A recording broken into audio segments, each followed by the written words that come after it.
Donc moi je suis Karine Lallemand, donc je suis chercheur en expérience utilisateur pour faire court, avec un parcours de psychologue à la base, et je travaille à l'Université du Luxembourg. Super.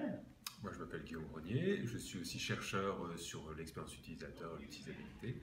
Je travaille aussi au Luxembourg dans le domaine de la recherche. Super. Alors, vous êtes assez impliqué en fait dans le circuit des conférences en UX en France. Il y a la FLUPA, il y a Paris Web, il y a toutes sortes d'activités. Parlez-moi un peu de la scène des conférences UX en France en ce moment. Alors effectivement, nous on est depuis plusieurs années impliqués dans FLUPA, qui est le chapitre local francophone de l'UXPA. Sur la France et le Luxembourg. Et FLUPA organise et connu une grosse expansion, organisée en 2012 pour la première fois, le FLUPA UX Day, qui est la grande conférence spécifique à l'expérience utilisateur.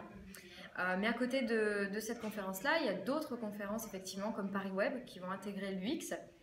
Je laisse en parler éventuellement. De Paris Web, oui. Alors c'est effectivement, je trouve que c'est intéressant justement ce pôle de conférences en France. Je pense qu'il y a vraiment là un intérêt général. On l'a vu aussi avec Plupa, il y a eu vraiment une expansion avec plein de besoins qui sont apparus partout en France, dans différentes antennes, dans différents coins de la France. Et je trouve qu'il y a beaucoup de conférences qui adressent une thématique assez proche, mais avec des regards différents et qui aussi adressent des publics différents. Oui. Donc, par exemple, Paris Web, effectivement, c'est plus pour les web designers, vraiment spécialisés pour le web. Il y a de l'UX, des interventions sur l'UX, mais ce n'est pas le cœur même de Paris Web. Parfait. Alors que pour FLUPA, effectivement... Pour FLUPA, c'est le cœur même. Il y a aussi, dans l'évolution qu'on voit sur l'UX en France, des grands festivals digitaux, donc qui sont des festivals web ou des festivals vraiment sur la technologie en général, qui maintenant commencent à inviter des intervenants UX pour des tables rondes, pour des ateliers, pour des sensibilisations. Et donc on commence à être intégré vraiment dans l'écosystème techno en France en général, et à prendre vraiment cette place, et on sent que la place se fait, quoi. Parfait. Comment se porte l'industrie du UX en France en ce moment? Comment voyez votre lecture de l'industrie? Quelle est-elle? Alors, on est plus chercheurs, donc pour l'industrie, on a sûrement un regard moins objectif, mais ceci dit, on a du recul. Je pense ces dernières années, ce qu'on a pu remarquer, aussi par rapport à nos liens avec FLUPA, c'est un grand essor. Donc on est dans une bonne pente ascendante de la courbe de l'UX en France en tout cas, où les jobs deviennent de plus en plus nombreux. Et de plus en plus aussi spécifiques, c'est-à-dire qu'on a des intitulés de jobs maintenant qui sont spécifiques à l'UX, qui étaient beaucoup moins clairs dans le temps où on cherchait toujours le mouton à 5 pattes. Donc on a l'impression qu'il y a une petite conscience qui se fait doucement sur ce qu'est le métier d'UX designer, de UX researcher en général, et de son importance en général dans les entreprises. Effectivement, c'est la tendance que je vois aussi. On est encore beaucoup sur la notion plus d'utilisabilité, parfois derrière justement des postes d'UX designer, c'est beaucoup d'utilisabilité avec tests utilisateurs, mesure de la performance.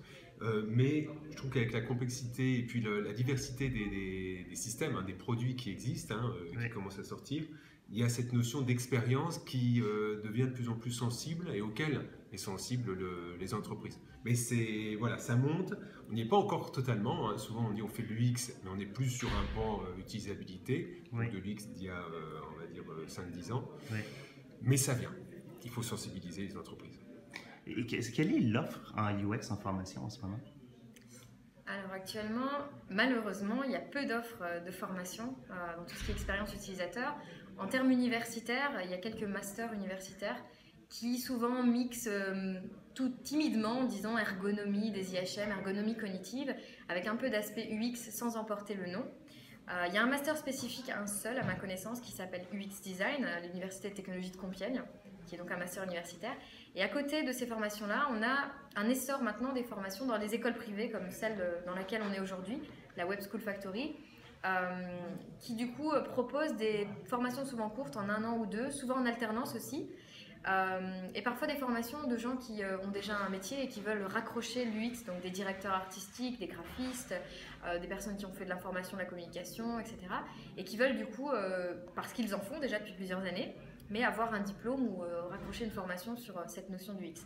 Mais là, on n'y est vraiment pas encore, pour le coup, dans les formations. Non, effectivement, il n'y a pas de formation, à ma connaissance, unifiée. Et c'est vrai que les formations plus universitaires, effectivement, il y a le master là, à Compiègne, mais qui est la formation de cœur, c'est pas l'UX, c'est le design, hein, c'est vraiment des designers, où il y a l'injection de l'UX beaucoup. Et on a effectivement, je vois aussi à l'université où on intervient dans des formations multimédia, donc les personnes sont formées pour le développement de systèmes multimédia. Il y a une grosse sensibilisation à l'UX avec des modules de cours, mais une formation même, voilà, ça émerge, ça pourrait émerger, il n'y a plus qu'à les créer peut-être. On est souvent des options en fait. L'UX, c'est souvent la petite option que les étudiants en informatique ou, peuvent prendre, mais pas encore le cœur de métier. Et pourtant, il y a une demande hyper importante, il y a une demande très forte de monter en compétence sur ces choses-là. Et voilà, donc il y a des attentes et je pense que ça devrait se développer dans les années à venir, il faut espérer. Les UX designers ils sont en auto-formation en fait, hein, c'est beaucoup d'autodidactes. Vous êtes sur le point de publier un bouquin. Dites-moi en quelques mots. Je vais essayer. Alors, à moi, donc c'est un travail de longue haleine qui nous tient à cœur depuis longtemps. On a vraiment senti depuis quelques années un besoin en fait d'opérationnaliser en fait des méthodes UX. Pour le livre, on en a sélectionné une trentaine, mais on en a dans notre tête beaucoup plus. Là, c'est les 30 fondamentales. Et on s'est rendu compte effectivement que même les professionnels, les UX designers qui appliquaient des méthodes sur le terrain, déjà étaient curieux de découvrir d'autres méthodes, mais aussi avec parfois quelques failles méthodologiques. Et par exemple, un test utilisateur, auprès de combien d'utilisateurs il faut faire un test. Voilà, des choses assez simples et manquées d'aspects pragmatiques. Donc on s'est dit, ce serait bien de regrouper sous un seul ouvrage, justement, une présentation pas à pas, comme une recette de cuisine pour les professionnels, ceux aussi qui veulent en autodidacte se former à l'UX. Et voilà, l'idée est née de là. Je pense d'un point de vue complémentaire aussi, on a un profil particulier, nous on est chercheurs, et c'est pas toujours évident, les gens se disent qu'est-ce qu'un chercheur écrit comme livre, sauf un gros manuel universitaire ennuyeux. En fait, on a eu une démarche complètement inverse, parce qu'on est chercheur, mais on est toujours à l'interface des professionnels, notamment de par Flupa. Et un constat aussi assez grave pour nous, c'est que les travaux de recherche ne se diffusent pas chez les professionnels.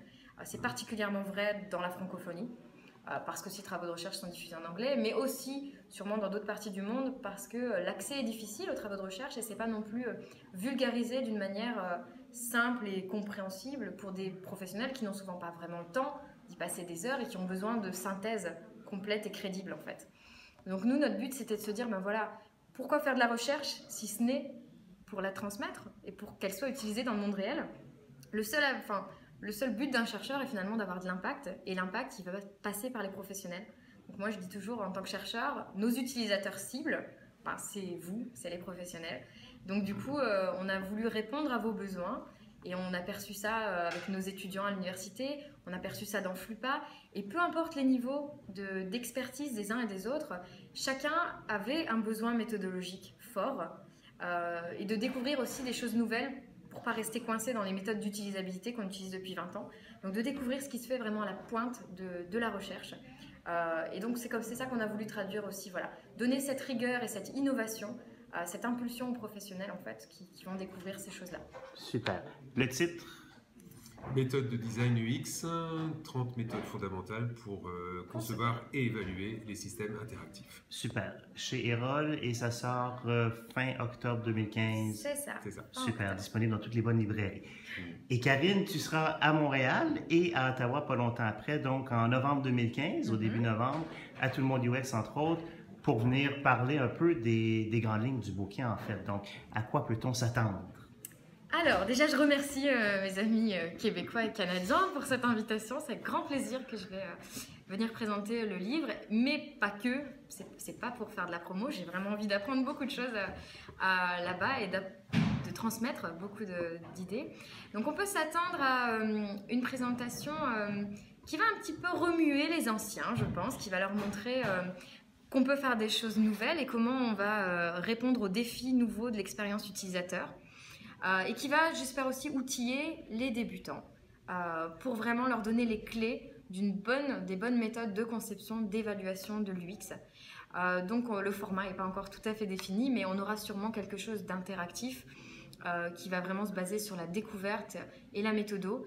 Et je pense que chacun rentrera chez lui avec de nouveaux outils dans son toolkit de manière très pragmatique pour après voilà, mieux comprendre, mieux concevoir, mieux évaluer les systèmes.